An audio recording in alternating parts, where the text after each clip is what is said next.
Lección número 12. Estoy disgustado porque veo un mundo que no tiene significado. Dice Ken, en las lecciones 5 y 6 se afirma que nunca estoy disgustado por la razón que pienso y estoy disgustado porque veo algo que no está ahí. Esta lección número 12 amplifica estas ideas. Estoy disgustado porque veo un mundo sin significado. Jesús ahora explica por qué esa afirmación es cierta. Y dice el párrafo 1. La importancia de esta idea radica en el hecho de que contiene la corrección de una importante distorsión perceptual. Piensas que lo que te disgusta es un mundo aterrador o un mundo triste o un mundo violento o un mundo demente. Todos estos atributos se los otorgas tú. El mundo, de por sí, no tiene significado. Y dice Kant, percibimos violencia, hostilidad, locura y una miríada de otras condiciones. Jesús no niega lo que percibimos, simplemente está diciendo que lo que percibimos no es real. Sin embargo, no está diciendo que debamos negar nuestra experiencia, nos lo dice en el capítulo 21 en la sección 4. Jesús más bien nos está ayudando a darnos cuenta de dónde vienen las experiencias. Si estoy disgustado, no es por lo que alguien o algo en el mundo me ha hecho, como también se nos enseña más adelante en la lección 31 que dice, yo no soy la víctima del mundo que veo. Este es un tema central en todo el curso de milagros. El mundo en sí no tiene significado porque proviene de un pensamiento sin significado. El pensamiento sin significado es que puedo estar separado de Dios. De hecho, no solo puedo estar separado, sino que estoy separado. No significa nada porque el pensamiento es una defensa contra lo único que sí tiene significado, Dios y su creación unificada. Así, cuando crees que puedes separarte del único significado, todo se vuelve inevitablemente carente de significado. Párrafo 212. Estos ejercicios deben hacerse con los ojos abiertos. Mira a tu alrededor, esta vez muy lentamente. Dice Kent, Jesús vuelve a tenernos enfocados en lo que vemos, habiéndonos enseñado que no hay diferencia entre lo que vemos y lo que pensamos. Nota el enfoque en que todas las ilusiones son iguales y por lo tanto igualmente ilusorias. Párrafo 237. Trata de seguir un ritmo tal que el lento pasar de tu mirada de una cosa a otra sea a intervalos de tiempo bastante similares. No permitas que el lapso del tiempo empleado para pasar de una cosa a otra sea ostensiblemente más corto o más largo. Trata en cambio de mantener un compás medio y parejo a lo largo de todo el ejercicio. Lo que veas no importa. Te enseñas esta a medida que le prestas la misma atención y le dedicas el mismo tiempo a cualquier cosa sobre la que tu mirada se pose. Este es uno de los pasos iniciales en el proceso de aprender a conferirle a todas las cosas el mismo valor. Y nos dice Ken. En la introducción de la lección 1 comenté brevemente la primera ley del caos del ego y dice esta primera ley del caos que hay una jerarquía de ilusiones, lo que significa que hay ciertas cosas o personas que son mucho más importantes que otras. Será difícil romper ese ámbito tan arraigado de hacer distinciones al practicar la idea de hoy. Estoy disgustado porque veo un mundo que no tiene significado. Jesús quiere que entendamos que todo carece igualmente de significado, porque todo proviene del mismo pensamiento sin significado. Todo lo que vemos en el universo del espacio y el tiempo, incluyéndonos a nosotros mismos, es nada más y nada menos que un fragmento del pensamiento original que podemos estar y estamos separados de Dios y que existimos por nuestra cuenta. Cada fragmento conserva la característica de aquel pensamiento original, una idea y alocada idea de la que el Hijo de Dios se olvidó de reír, nos dice en el capítulo 27. Nuestra necesidad es recordar reírnos de ella por su falta de sentido, no porque sea divertida en el sentido habitual de la palabra. Nos reímos con una sonrisa que expresa que no significa nada porque esa alocada idea es imposible. Para usar una imagen familiar, fue como si un enorme cristal cayera rompiéndose en miles de millones y miles de millones de fragmentos. Cada fragmento conserva las características del vidrio original. Cada uno tiene en la composición química del vidrio, por ejemplo. Cada uno de nosotros, así como todo en el mundo, no es más que uno de esos fragmentos, todos sin significado porque provienen de un pensamiento sin significado. La razón por la que estoy disgustado entonces es que el mundo es testigo del hecho aparente de que tengo razón sobre lo que el mundo es. Ya que creo que existo en un mundo que está ahí fuera, este mundo me recuerda el pensamiento original que dio origen a él y a mi existencia individual. Destruí el cielo y asesiné a Dios. Esto es extremadamente perturbador porque creo que Dios regresará ahora para castigarme por lo que hice. Este concepto se desarrollará en las próximas 2 lecciones. Una vez más te recuerdo que Jesús no te pide como estudiante que haces las lecciones del curso del libro de ejercicios que entiendas todas las implicaciones de estas declaraciones. Esta comprensión proviene del estudio del libro de texto, pero sí quiere que comiences la práctica de no tomarte en serio tus percepciones. En el siguiente párrafo Jesús nos pide que incluyamos en el ejercicio términos que sean tanto positivos como negativos. Y en el párrafo 3:1-6 dice: a medida que mires a tu alrededor, di para tus adentros: creo ver un mundo temible, un mundo hostil, un mundo peligroso, un mundo triste, un mundo perverso, un mundo enloquecido. Y así sucesivamente, usando cualquier término descriptivo que se te ocurra. Si se te ocurren términos que parecen ser positivos en vez de negativos, inclúyelos también. Podrías pensar, por ejemplo, en un mundo bueno o en un mundo agradable. Si se te ocurren términos de esa índole, úsalos junto con los demás. Es posible que aún no entiendas por qué esos adjetivos buenos forman parte de estos ejercicios, pero recuerda que un mundo bueno implica uno malo y que un mundo agradable implica uno desagradable.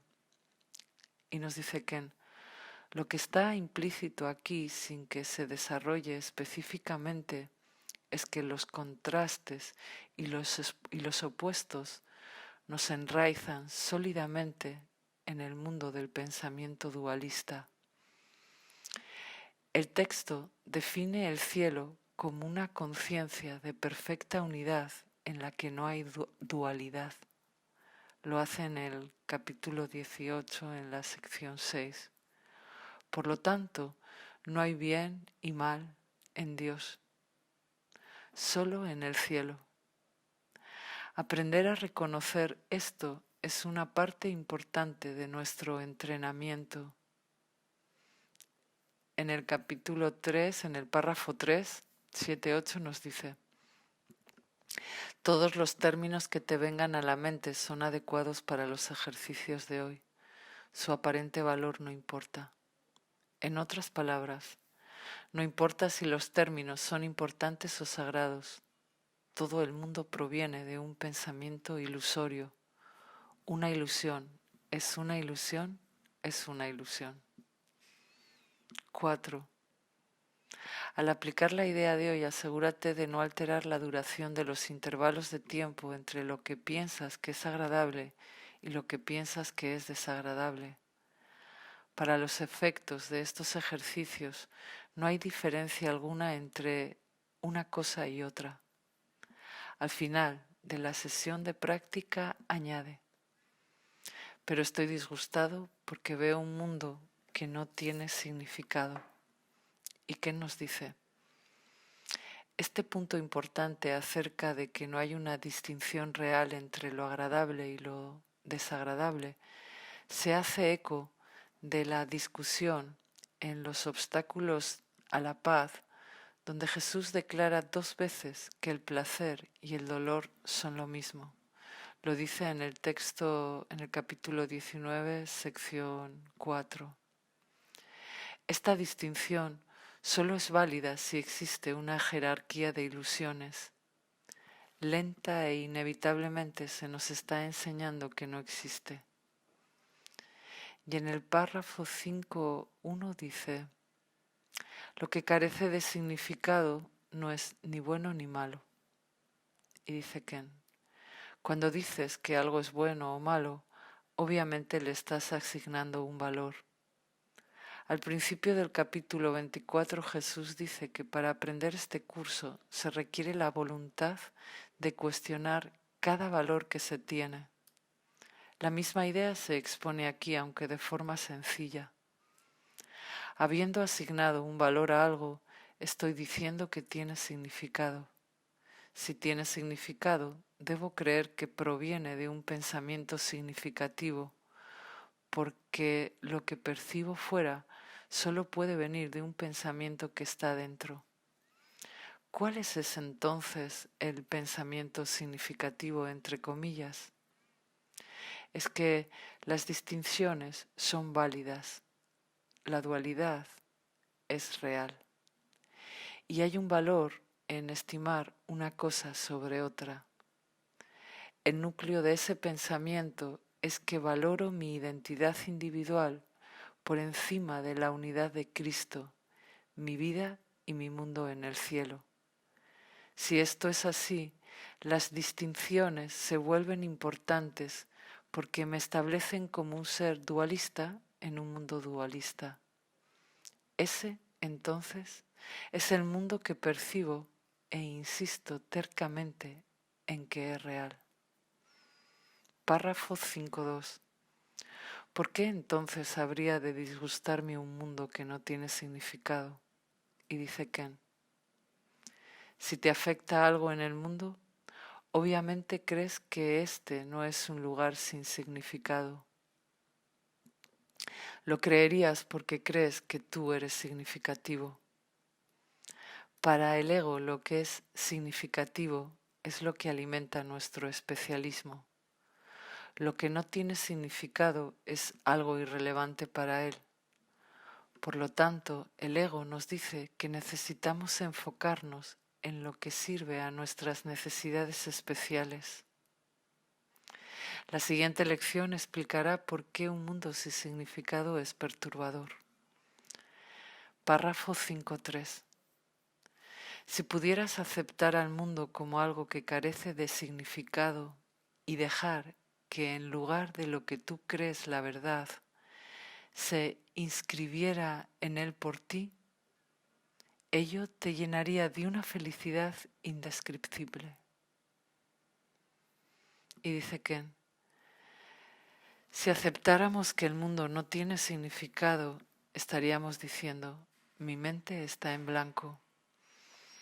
Eso permitiría que el principio de expiación del Espíritu Santo brillara y que el amor de Jesús se convirtiera en nuestra única realidad. Esa es la verdad que nos haría indescriptiblemente felices, ya que este es un yo que ya no se identifica con el sistema de pensamiento de separación y culpabilidad. Lo que nos hace indescriptiblemente felices es finalmente darnos cuenta de que estábamos equivocados y que Jesús tenía razón. Sin embargo, mientras nos identifiquemos con un yo separado y especial, temeremos la verdad de que todo esto es un sueño. Así que continuamente elegimos no ser indescriptiblemente felices porque, para citar la línea bien conocida, preferimos tener razón que ser felices. Por supuesto, el pensamiento de la inexistencia no es un pensamiento muy feliz, como poco. Es por eso por lo que Jesús continuamente nos insta a dar pequeños pasos. De otra manera, nuestro temor de ser abruptamente levantados y arrojados a la realidad sería demasiado abrumador. Los sueños felices y gentiles de perdón son la transición de nuestro mundo de pesadilla del ego al despertar en Dios. Párrafo 546.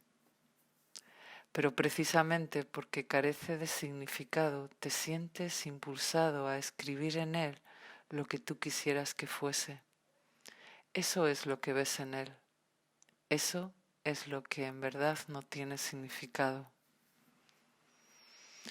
Como el mundo no tiene significado en sí mismo, yo tengo que darle un significado. Del mismo modo, como el mundo no es nada y yo no soy nada, tengo que fingir que soy algo. De hecho, todos pensamos que somos algo maravilloso o miserable. Al ego no le importa cómo se juega el juego del especialismo, ya sea que seamos un don de Dios o de Satanás, siempre y cuando seamos un don especial. Lo único que no queremos es no ser nada. Cerca del final de El Anticristo, en el capítulo 29, en la sección 8, Jesús habla del ego como siempre queriendo más de algo. No importa si es más placer o más dolor. A él lo único que le importa es que quiere más. Nos aterroriza la posibilidad de que no existamos. Esto necesita ser repetido frecuentemente, ya que es la suposición subyacente a estas lecciones, sin mencionar el curso de milagros en sí mismo. Este pensamiento es la fuente de la resistencia al curso en general y al libro de ejercicios en particular. Tengo que fingir que existo y crear tan rápidamente un sistema de pensamiento que luego proyecto, formando así un mundo cosmos, ya que todos somos partes del Hijo único, así como individualmente. El punto es que siempre buscamos imponer el significado porque de lo contrario nos enfrentaremos a la inherente falta de significado de nuestro sistema de pensamientos, por no hablar de nuestro yo separado. Esto tiene lugar en el nivel físico de la mente, donde se trata de una cuestión de existencia o de ser, como se discutió anteriormente. Sin embargo, a nivel de nuestra experiencia personal, como cuerpos que vivimos en el mundo, tememos perder nuestros problemas y resentimientos, todos los cuales establecen el yo que creemos ser, a lo que al final del texto se refiere como nuestro rostro de inocencia. El verdadero temor, como veremos en la próxima lección, es que si no le doy significado al mundo, Jesús le dará el suyo, así que tengo que ganarle en eso. Esto ayuda a explicar por qué el estar realmente callado tiende a ponernos ansiosos y por qué experimentamos dificultad para meditar u orar. Si calmamos nuestras mentes, Jesús llegará primero. Entre comillas, dice Kent, en la lección 23 nos lo recuerda, dice, el recuerdo de Dios viene a una mente tranquila. Y si lo hace, nuestro ego se acabó, así como todo nuestro sistema de pensamiento de separación y especialismo. Es por eso por lo que terminamos, como veremos en la próxima lección, creyendo que estamos compitiendo con Dios y también con Jesús y su curso. Como resultado, antes de que estas ideas puedan penetrar en nuestras mentes, dándonos la oportunidad de adoptarlas, tenemos que sustituirlas rápidamente por las nuestras. Finalmente, esta es también la razón por la que prácticamente todo el mundo intenta cambiar un curso de milagros de alguna manera, escribir uno mejor o más simple, por ejemplo. Estamos aterrorizados de lo que este curso realmente dice. Así, antes de que dejemos que sus palabras y pensamientos nos afecten, los cambiaremos para que se ajusten a nuestras propias necesidades especiales. Párrafo 5.7. Bajo tus palabras está escrita la palabra de Dios. Dice Kent, la palabra de Dios, entre comillas, en un curso de milagros, es casi siempre usada como sinónimo del principio de la expiación o el Espíritu Santo. También puede entenderse como el perdón, la corrección de la palabra de separación del ego que elegimos para mantener oculta la palabra de Dios. Párrafo 5.8.9. La verdad te disgusta ahora, pero cuando tus palabras hayan sido borradas, verás la suya. Ese es en última instancia el propósito de estos ejercicios. Y nos dice Ken, ahora sabes por qué no quieres hacer estos ejercicios. Si tus palabras son borradas, entonces el sistema de pensamiento, la fuente de tus palabras, también es borrado. Jesús se extenderá sobre esto en la lección 14. Y la lección termina con la expresión, ahora familiar, de la suave comprensión de Jesús de nuestra resistencia a sus enseñanzas. Y nos dice así el párrafo 6. 3 o 4 sesiones de práctica con la idea de hoy serán suficientes. Dichas sesiones no deben pasar de 1 minuto. Es posible que incluso 1 minuto te resulte demasiado largo. Suspende los ejercicios en el momento que experimentes cualquier tensión. Y dice Ken, sin imposición, sin intimidación, sin demandas que induzcan a la culpa para ser disciplinados y mucho menos espirituales. ¿Quién no habría deseado maestros así cuando éramos niños? Bendiciones para todos. Esta lección era la lección 12 que decía, estoy disgustado porque veo un mundo que no tiene significado.